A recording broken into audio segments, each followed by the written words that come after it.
Here we go with another step. As you can see, I've gotten the stock material cutting out.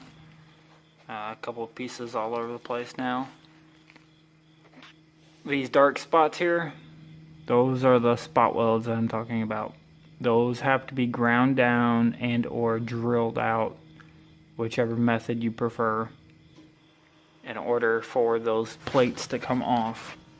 What you're trying to get is a nice, smooth, flat surface, because we're going to weld a plate onto here. That plate really needs a nice, smooth, flat, clean surface to weld on. The cleaner and flatter, the better. The issue is that we're going to be welding a thicker gauge plate to this really thin bodywork, and it is a complete pain in the ass to weld. Me being welding with a cheap Harbor Freight MIG welder, I really don't have the capacity to weld to such thin metal, so I really have to take my time and be careful.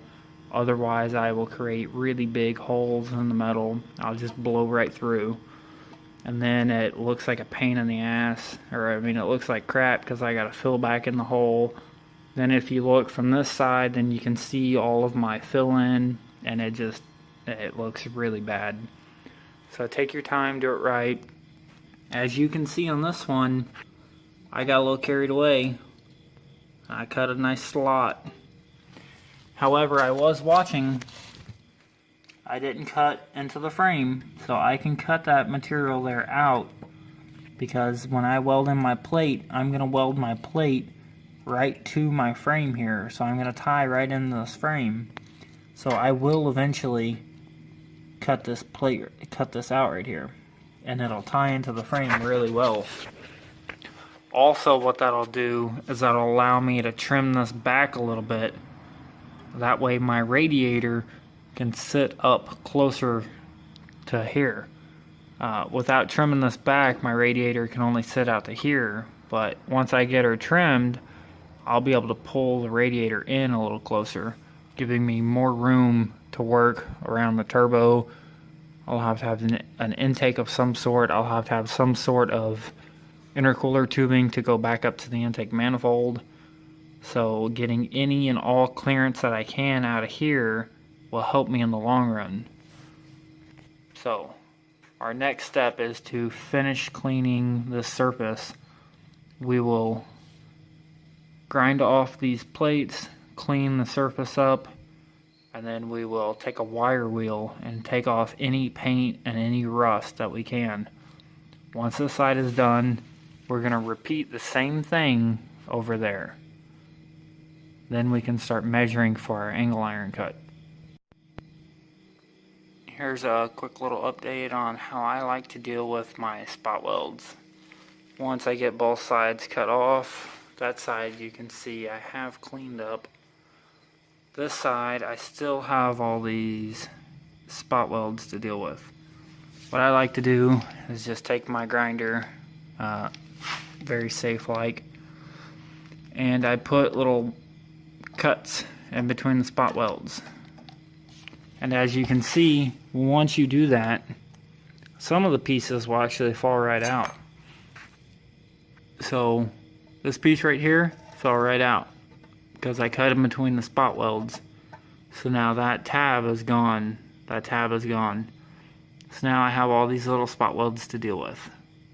So what I'll do now is I'll take a screwdriver and a pair of pliers, which it's not going to work out too great on camera because I only got one hand to work with. But I'll take my screwdriver, and I use an old junky screwdriver for this. I peel up one little edge, and then I take my channel locks and I'll put the flat edge on. That way I can roll this little piece of metal down.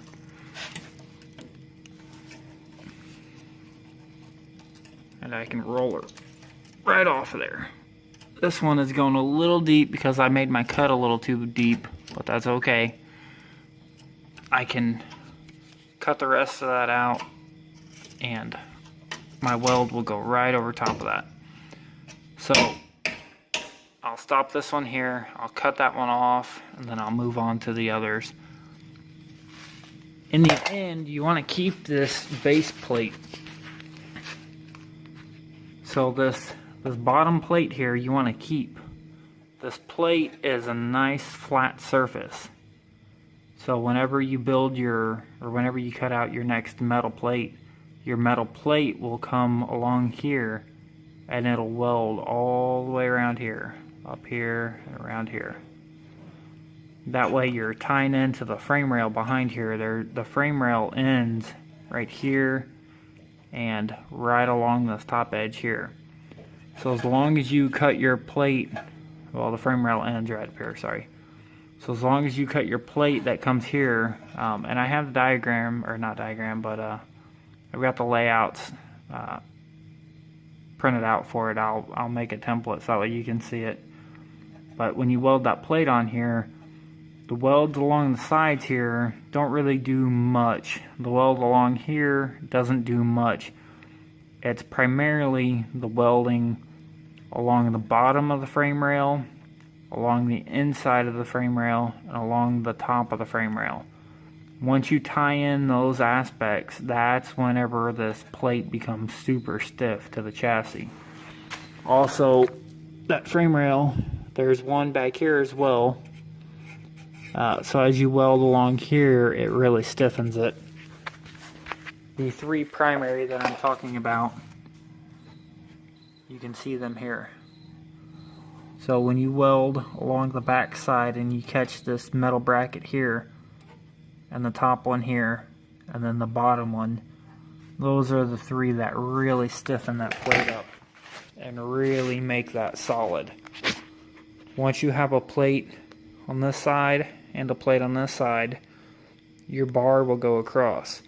You can either drill a few holes and bolt the bar on, or you can weld the bar on.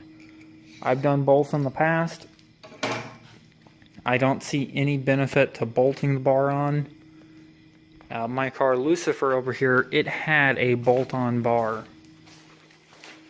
I have removed the bar and put it on another car. You can see my bolt holes there. However, you do not need to bolt that bar on or off in order to get a motor in or out. So really there's no benefit to bolting that bar on.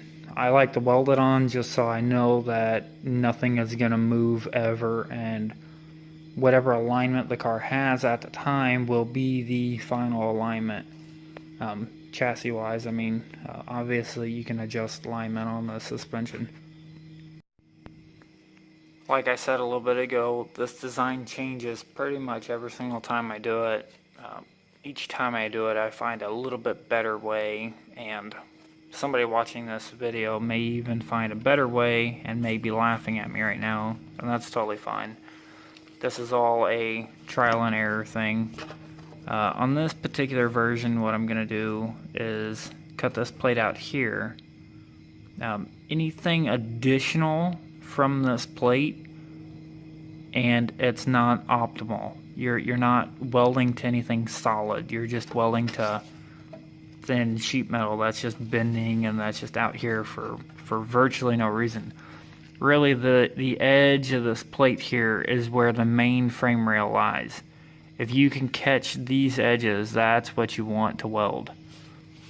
Anything beyond that is kind of pointless. Charlie has done a good addition where he made a plate that went all the way up to here and encompassed all of this. And that's good because the frame up here, as you can see on that side, it has this other runner that comes off of it. And that runner splits out all the way up there.